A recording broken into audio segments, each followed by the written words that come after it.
Hello, greetings, and hello, everybody, and so good to see you. And this is the day that the Lord has made. We're here to rejoice and be glad in it. Welcome to Hope TV. I'm Edua Smith and my wife, Andrea Smith, and we want to just say hello to everybody. And so excited you've tuned in today to the Hope TV. It's our prayer that you're blessed and walking in the favor of God. We appreciate you, we really do, for tuning in today. Amazingly, we started Hope TV a year ago. Yes, A you're right. whole It's been a year. year. Yeah, right. Yeah, one day I had an idea that we had to find a way to stay in touch with our people of our church, Greater Travelers Rest, House folk throughout the pandemic. And I said, we can do something media. And I talked to her about it, talked to the team about it. And March 19th of 2020 is when we had our first show, and we did Marriage Matters the following Thursday. And listen, we from that computer. We from the computer all day, every day. Every day. Yeah, I mean, I was Every driving. day. Really, I was Every driving day. them crazy. They really were getting tired of me. And here we are a year later. Nobody knew we'd be in a pandemic this long. And here we are a year later, and you guys have been faithful. Apple TV, Roku, Twitch, Amazon, Facebook, YouTube, Periscope, IG Live, House of Hope website, Edua Smith website, Hope TV website, and we have had 118 million views of our content. That's So amazing. y'all talking about me. Y'all talking about me. They were talking about me. Really, the whole house. They were talking about me. But 118 million views throughout all the platforms, and it's unbelievable. And we're excited. So I appreciate you. And if you're watching through the platform today, that will allow you to subscribe, to like, to comment, or to share. Please do that. Every time you subscribe, you can get notifications as when new content is uploaded. We offer about 8 programs every day. I mean, from exercise to finances to women, Mental men, health. mental health, comedy, youth, children, senior, adults. I mean, just powerful stuff all day. So when you subscribe and get notifications, your likes are very, very important. It helps us with our algorithms and our engagements. Your comments are very, very important. And you drop us some comments even tonight. Just drop us some comments on there. And then, of course, most importantly, your shares. Every time you share it, you help us to expand the algorithms and the engagements, and it helps us to grow the platform. We're trying to get 200 million people this year. So we're excited. I appreciate it. It's amazing. Um, you're tuning in to Marriage Matters, and I think we did our first one. It was the last Thursday in March, and here we are. Today is, help me say it. What's the correct way to say it? Today, what's the today? National Black National Black Marriage Marriage Day. Day. Today is National Black Marriage Day, and you tuned in to Marriage Matters. And Andrea last year was working with the Women's Ministry, Women of Hope, for what was that weekend called? Was it Women of, was just whatever? What do you call it? I don't even All remember right, it. they had a whole week, It's on and relationships. yeah, and her and Mrs. Reynolds and Pastor Cross and Maria Reed, shout out to them, decided to do something with couples, and you kind of work with them, and they're almost like they're preparing us for this. So this is really like a continuation of what the women started last year, and here we are, and this is probably arguably the top rated show out of all 26 of them. So thank y'all for tuning in, and it's not just for married people. Everybody, Right. her mother watches it. And she's single Yeah, and 86. she almost 90. She need to be watching it Forever Young. But anyway, that's a different story. But she get a man even in her 80s. I ain't never seen anything like it. But be careful if you want to date it, because All right, leave those my guys mama don't last alone. long every Leave my time. mama. You know, she get married to them, but they don't last long. So, but anyway. Anyway, we want to welcome y'all to Marriage Matters today, and we're so excited to have some powerful couples. This is very powerful, and you and Cherie, Pastor Cross, and everybody, y'all did a great job on this show. So we're excited. We have 3 couples today, but please send a link out. Somebody who's getting married, share it. Call somebody right now, share it, because it's gonna be awesome. It's different, and it's gonna be very, very fun and very informative. So y'all share it. Somebody's getting married, somebody's in marriage. If they've been married 50, 20, 30, 10 years, just got married, please send this link out. I'm telling you, it's going to bless them. All right. So we have 3 powerful couples that we appreciate. One of the first couples we met, we moved here, and they've been married for 50 years this year. Amazing. That's a beautiful couple. And we want to thank God for Deacon John and Mrs. Letice Reynolds. Well, welcome the Reynolds to our show. Hey, Reynolds family, what's going on? Hello. All right. Hey. Good to see y'all. Thank you for being here. And so we look forward to hearing from them. And then, of course, Another couple, we met the Mhm. wife. We moved here as Yes, well. when we first moved here. Yeah, and been in Great Travelers for a long time. My father, deacon of the church, and they've been married 3 years. They just celebrated three. Can you believe that? We did their wedding 3 years ago, Hmm. and it's blessed us, and it was wonderful, beautiful. So let's welcome Eric and Ori Thornton. What's going on, Thornton family? I almost called them. How y'all How you doing? doing? Hey. Y'all doing What's good. going Good to on, see y'all. y'all? Thank y'all for being a part. And then good to see you. And then last but not least, we have a couple who is engaged, Right. and they're getting ready to be married, and we're excited about it because we get a chance to see their journey from the beginning. They're going through the consultations and stuff like that, and we're glad to have them with us today as well. And we're excited about Taylor And and Sean. Sean. Hmm. So welcome, Taylor and Sean. Hey everyone. Hi. Well, welcome. Glad to have you. Glad to have you all. So this is a great time, and we're excited. So at this point, we're going to get started. I'm so excited. I'm very excited Yeah. because I get a chance to hear how everybody met. We're going to get the truth, from the ladies, and then we'll just Please. let the men just say whatever. Okay. Yeah. So we're going to start with you, Mrs. Reynolds, since you guys have been married the longest. Can you tell us how Deacon John tracked you down and just, ran behind you until you just gave in?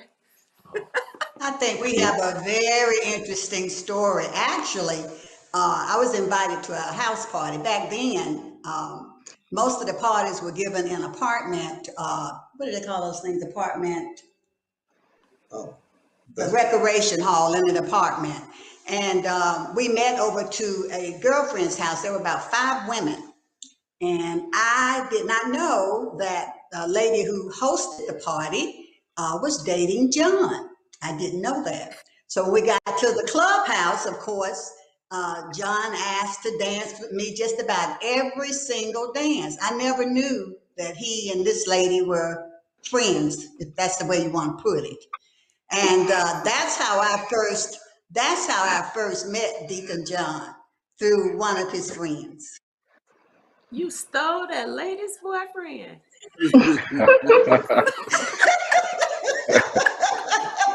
It was not intentional. Not now, intentional. now, Deacon Ronald, I know y'all were dancing and having a good time, but I know she said something. I know she put you in a bad position. Tell the real story. What did Miss Letitia do to just reel you on in? I know she did something. I know she was dressed to kill. She did something. So what did she do? Tell us what happened. well, actually, she got part of the introduction right, but actually, just to set the record straight, that was not my girlfriend. She was my friend. She just happened to be a female, Mhm. and That's what I so thought. I mean, I'm on the real. I'm really telling the truth. And so what happened was Letice and I worked with her at the same job, and all of the young ladies that came, Letice was only one of 4. All of them came there to the apartment at the same time, and I was the only one there. So I was outnumbered, and everyone was socializing with each other, and I'm just sitting back being cool. And what happened was Mrs. Reynolds was so striking. She was, I mean, she was what you call a 10. She was small, tiny. All right, watch and, and so, but I did not get out of line. And so everything went fine, and the party was over, and everybody was gone. And the real problem came when I had to ask my friend for her telephone number, it. because I didn't get it from Letice.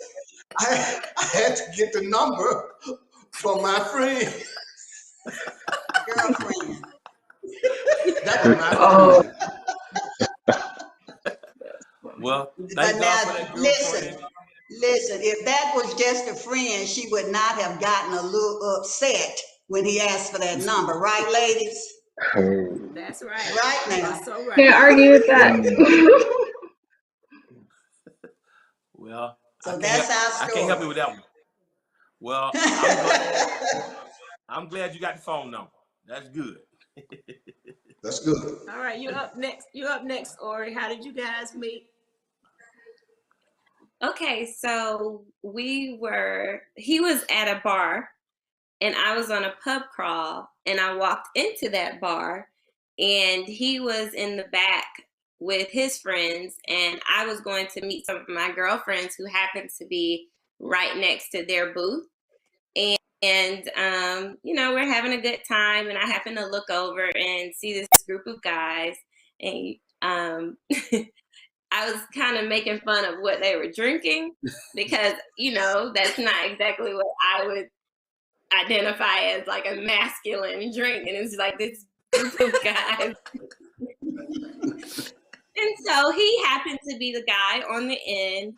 And I looked at him and I was like, all of you guys are drinking that, and it led into a conversation and we recognized each other. We didn't know each other, but we recognized each other. And so we just exchanged information and that's how we met. Me clowning around. So Eric, the bottom line is, nothing wrong with your drink. She just wanted to have something to say to you. So tell us the real story. I know she left something out. I know she didn't tell the whole story. She didn't tell the whole story. So Pastor, I'm gonna give you the real. I'm gonna give you the real. So yes, we had a bar, and I was with not only my friends. Friendship is essential to the soul. So I was with my with my fraternity brothers. Morehouse Side Chapter, Omega Psi Phi, and we were we just celebrating life. And so we were there, and so me and Ori went to the same high school, but Ori is 2 years older than me.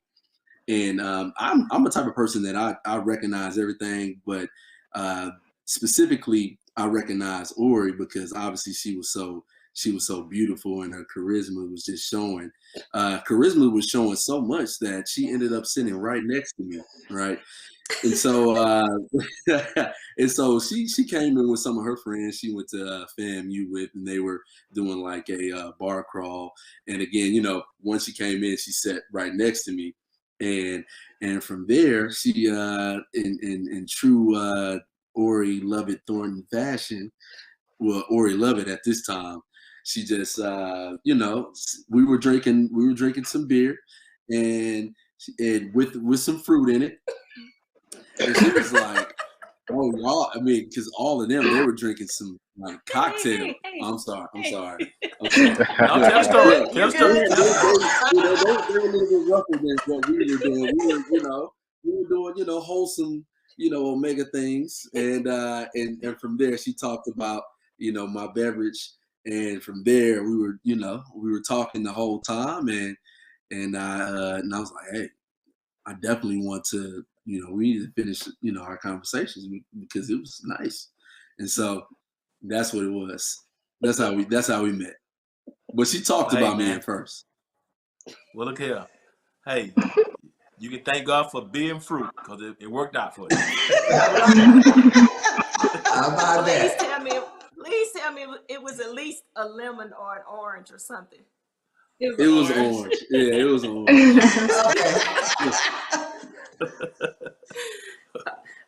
Taylor, so please tell me, how did Sean, just get blessed with you? How did you guys meet? So Sean and I actually met in a non-traditional way. So we actually met on a dating app. So I'm originally from Atlanta, but I left for school, left for work, and I moved back to Atlanta in 2017. So got on an app and ended up matching with Sean. And we had some good conversation in those first 2 days. And then he wanted to meet me like after 2 days. And that was like a red flag for me. So I was like, I stopped talking to him after that. But then like he kind of kept pursuing me respectfully, of course. And then we ended up going on a date and it was great in person. It went so well. We ended up continuing it on after at a different restaurant. So that's the story. Wow, I love it. Well, Taylor, you do know that she already knew you on that app, and she joined the app just because you on that app. and that's how she found you. That's what I think happened. But you tell me what happened. Yeah, she came searching for me. That is But not true. but no, so she set everything right up until the point of me reaching out 2 days later trying to meet up. Like she said, we met in a non-traditional way. Well, I'm a traditional guy, so I was like, hey, look, let me really get to know you and try to invest some time and meet face to face. And she just completely shut me down. She didn't say how hard I worked to come back and get her good grace. So, I can't remember exactly what I said, but, said enough to where she actually gave me a chance. And, again, like she mentioned, our conversation, that's what just really hooked me. Just about her vision and, her plans for the future. It was like, whoa, you're a little younger than me and you like seeing the bigger picture already. So, that was refreshing. And then, I mean, we just kept growing and have been inseparable since. Say, Sean, you just blessed my heart because you make the guys look real good on this show tonight. I'm gonna give it for the fellas. So everybody who's watching, there's some good wholesome guys on this platform tonight. So we thank God for Deacon Reynolds, for Eric, Absolutely. and for Sean for holding it down for the fellas. Good representation. So, We don't always get the best representation. These three represented good. Y'all did well. Y'all did well. So kudos to the fellas. So, Mrs. Reynolds and Deacon John, I met you guys. You all were the first couple that we met when we moved to Atlanta. You had us in your home. We were still living in Macon, Sure, yeah. and we were riding back and forth. And one day, you guys invited us over. That was the first time, first First, service. our Yeah. first service. That's very first time. Yep, they Yeah. invited us over. And you guys always had a special place in my heart for that. Yep. But when I first met you guys, Deacon John, he was actually chairman of the Deacons Ministry, and you were on staff at another church. And I was like, this is just so cool to me that they can make this work and that, they're confident in themselves, they're confident in their marriage. How did that work for you guys? And, what's the story behind it? Well, when we first got married, of course, I was formerly a member of West Hunter Street Baptist Church under Ralph David Abernathy. Some of you all may remember him. And when we got married, of course, I joined Greater Travelers Rest with John. And I was there for a little over 10 years. And I love the members, the people were just wonderful. But I felt like at that time that I needed more. I needed to understand more about Christianity in terms of different things that I'd read in the Bible. And so I joined another church, but I talked to John about it first, because that's the way we operate. And he didn't say to me, that's not something I want you to do. He was very encouraging to me about that. And I think that's because his mom and dad went to two different churches. John's mother went to Greater Travelers Rest Baptist Church, and John's dad went to Turner Monumental. So I think that helped a lot, but the support that my husband gave me when I left Travelers Rest was phenomenal. It was almost like a marriage to the other church. He literally came over and walked me down the aisle to actually join. And I'll never forget that as long as I live, because it really showed me how much this man truly, truly not only loved me, but trusted me to make that kind of step towards my Christianity. And so I just appreciate how he handled that with me. Deacon Reynolds, let me ask you a question, Deacon Reynolds, because I gotta, before you respond, because that story is big on a lot of ways. Right. It's bigger than just a church decision. You got a lot of men who have a lot of men would be intimidated. Insecure. I mean, we talk about whether it's a woman that makes more money, whether it's a woman who's trying to, become the mayor of the city of Atlanta, whether it is, the first black woman becoming the vice president. Sometimes men, and all men, but it's particularly Southern men, sometimes we can get very intimidated when our wives do well, have their own independence. So I'm asking you that because I want you to answer, when you give your answer, what would you say to the guys who have women who are strong, who love their husbands, but who want to do some things that are different outside the traditional, what we call traditional. How do you handle that? What kind of advice would you give to them as you answer the question? Well, Pastor, let me tell you, Letitia was right. First of all, you have to pay attention to your upbringing because some things are caught better than taught. And my father being an AME and my mother being a Baptist. And so from childhood, it just was like second to me, like, hey, I had a home that was joyful. It had two parents. They went to different churches, and it was my dad. Hey, I knew what an alpha male was, and I knew what it was much more important to be a loving husband at home than to be a bring down God from heaven prayer in church. You see, when you start talking about marriage, men, it's so vital that what's important is that you show the love at home, that if nobody else sees it in you, they will always see it in your wife. That's awesome. And so you just saw it at home, so it was second nature for you. It was easy. So what would you say to the guys who did? So what about the guys? What would you say to the guys who having a hard time with it? What would you tell them? Well, it's I would say to the guys that have a hard time, because even the pastor of Letitia Church at that time, he said to me, he don't think he could have did that if it was his wife. Wow. Now, that's what he said that to me. And so it was not hard for me, like I said, because number one, I was conditioned to it. I don't think I could have did it without the upbringing, Pastor. There's no sense of me trying to take credit for something that just happened.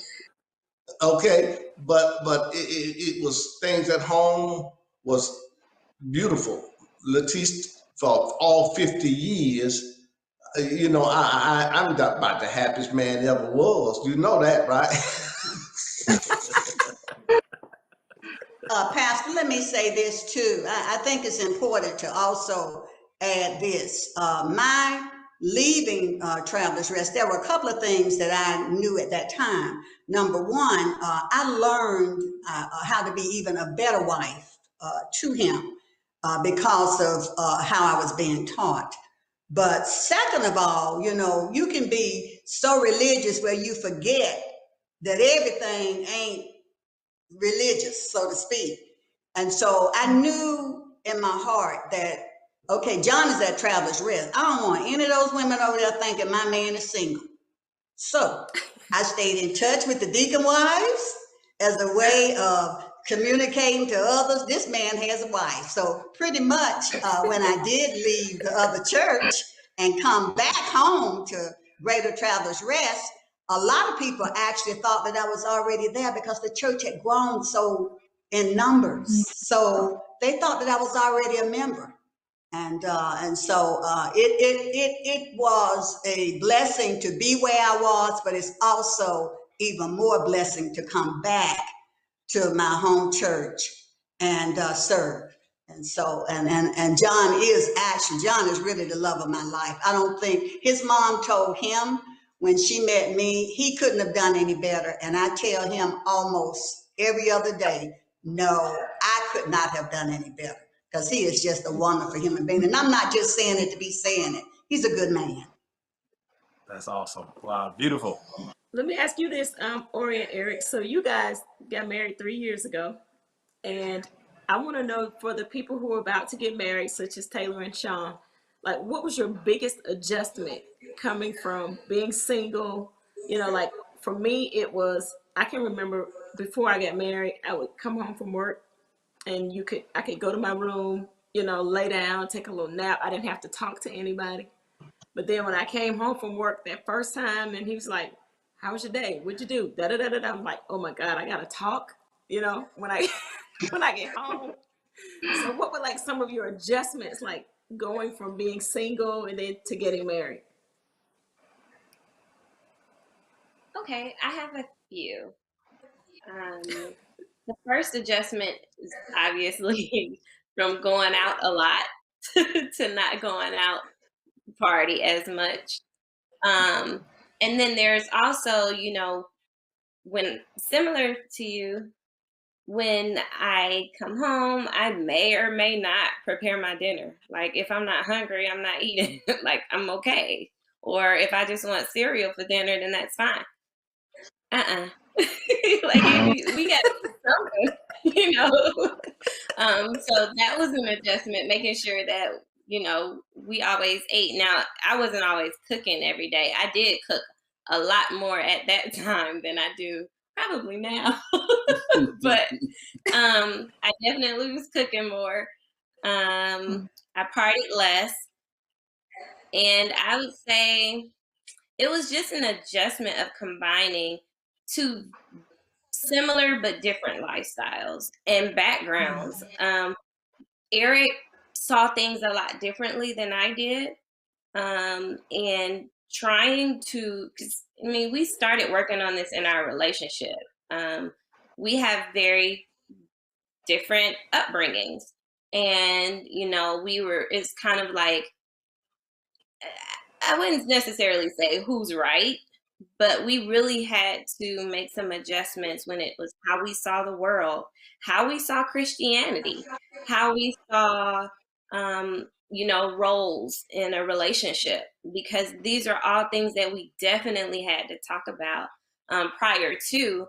But even as we were growing, you continue to grow. Like we were together 2 years before we got engaged, and then we were engaged a year. So over that time, we're growing, but you're still learning. You don't just know everything by the time you get married. And so I think the biggest adjustment was our perspectives and how do we merge the two. That's good. What about you, Eric? What was your biggest adjustment? Well, I would say my biggest adjustment is, obviously understanding that now, me and Ori, especially when we got engaged, we were living together, and so, in first when we started, when we first came together, when we first moved in, I had to get adjusted because we were living in a what like a One yeah, bedroom, like a one one bath. bedroom, like sort of a studio, so we didn't have much space to be, to kind of have our own privacy there. But so we had to learn how to balance that. And obviously, my wife, I love my wife so dearly, but she can talk for sure. She gets that honestly from my lovely, lovely, lovely mother-in-law, whom I love dearly. So I had to, I had to make sure, obviously, and I like to talk too, but it was just having that healthy medium and knowing that, hey, I got, when my wife comes home, she wants to, she got to tell me about all her day, so that's the main thing. I think just having that balance, and also us really working on not the attraction, but really the friendship. I think that was essential in us growing in those in those adjustment periods. I think it's always an adjustment. It's all we're learning and we're growing from each other. With each other on a daily basis. So yeah. My mama gonna watch this link. He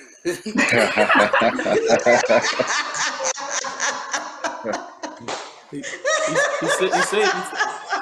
he love her.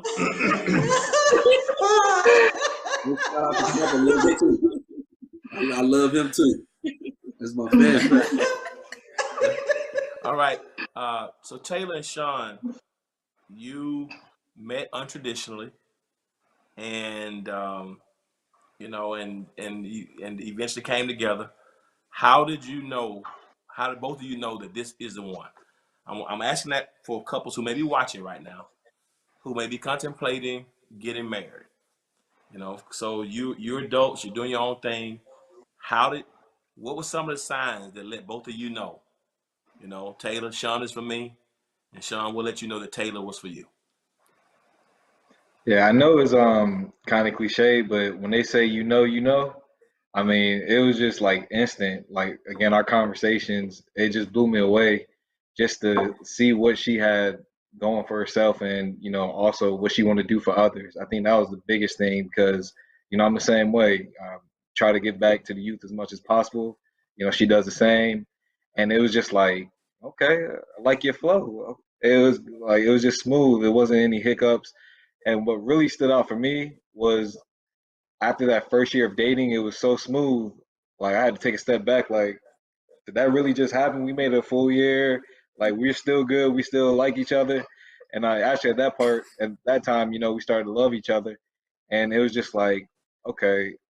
But the biggest thing that set it over the top where I said I want to make this woman my wife, she started to challenge me in that second year. So I know I just said the first year was smooth, but probably like that first day of the second year, she was just, "Hey, what you doing today? Like, what you got going on? What's going on?" So when she started challenging me, it was just like, "Okay, you're not backing down, and you're trying to help me grow."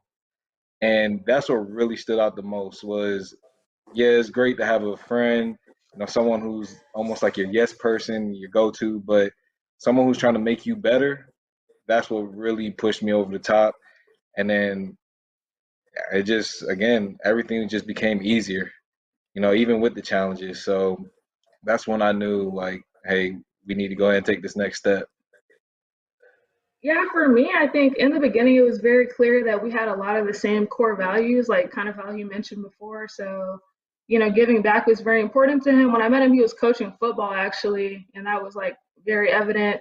And I got to meet his family very early on, and I saw how close his family was and started kind of envisioning myself, in that big family environment. So that was really nice, and everyone really made me feel at home. And then more than anything, like I can really be myself around Sean. Like 100%, I don't hold back. I don't ever switch it up. And I know that he loves me and accepts me fully for who I am. And so it's awesome to have someone that could meet you where you're at, but also you know that you can grow with them, as you kind of reach your full potential as well. And then lastly, like I know Sean really has my back. Like I could be driving to Macon, for example, pulled over and be like, I just broke down. I know he would drop whatever he was doing and, come and make sure I was okay. And so having that type of security, especially now that I'm in school as well, has been just an awesome support system for me. And I'm excited to build a life with him. So let me ask this while you're talking about school. So you're planning a wedding during a pandemic. You guys about to get married, and you're in school. You guys are Yeah. working. You're giving back. How do y'all have time to date? Well, I think it helps because we both really like food, so we prioritize food in this Yes. house. So whether that's cooking together or going out to eat, like if nothing else, if we don't do anything else, we kind of have that for sure. And is what she mentioned, like us having that common interest. I mean, we just really make the time. Is almost like you got a schedule at work. You got to have the same schedule time, especially early on right now. And I mean, it's just really a joint effort. It's not perfect, at times, like especially with the pandemic, it's been challenging. But trying to get out there as little as we can, and just enjoy some time outside of this house together. Yeah, I was gonna say just being That's good. like trapped together 24/7 too, you have to be intentional about spending special time together. And what I mean by that is obviously we see each other in passing all day long, whether I'm in class or he's working from home. But just making sure that we're having like conversations at the end of the day to recap and just really connecting in that way as well.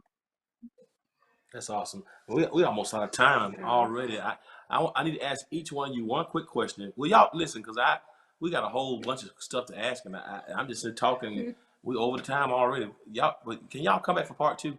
Y'all, everybody. I need everybody to come back for part two. Yeah, Sure we can thing. do that. But all right. Before we close, though, I wanted to gonna ask one quick question, and we'll start with the Reynolds, and this is gonna be my question to you both.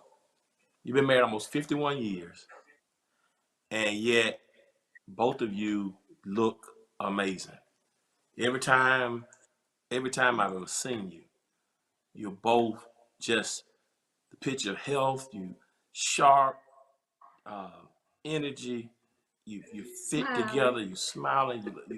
What has been the key? I mean, you know, y'all look great. I mean, how have you maintained that for 51 years?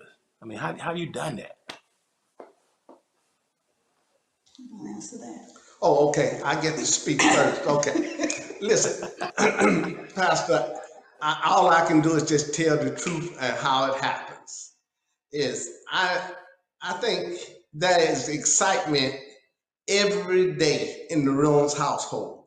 Mhm. As long as there's excitement. See, a lot of times, if you want things to get dull, then that's a disaster waiting to happen.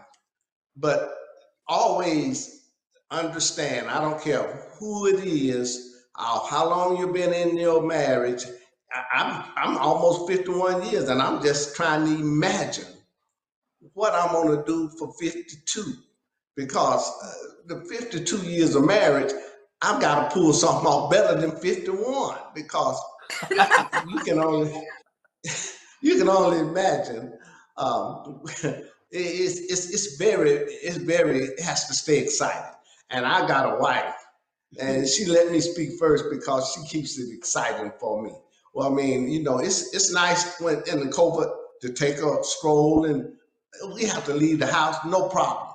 If we have to go check on a piece of property or do something like that, that's hey, it's wonderful to be with someone you love, and to go for a trip, go to the park, and you know, and to just say, listen, don't cook today. This is the unexpectedly, you know, just this is the day off. Now, a lot of people have what they call date nights. We have what you call date months. We have a wonderful time. You know, sometimes you have to have a month. You know, we started, the pandemic started in March. We was going to be in Tokyo in April.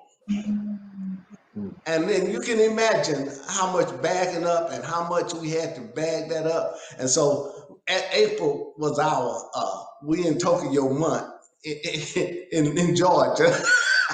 And so it's And before John finishes, let me say this too. I have always felt like a woman should always look as good for her man as when she first met him. That's important to me, because when I step out with or without John, if he gets a report, I want him to get the right report. I don't go anywhere with hair rollers in my head. I don't go anywhere with house shoes, flip-flops, and all that on. When I go out, I go out. And I do that because I enjoy, number one, being a lady, and I think it's important.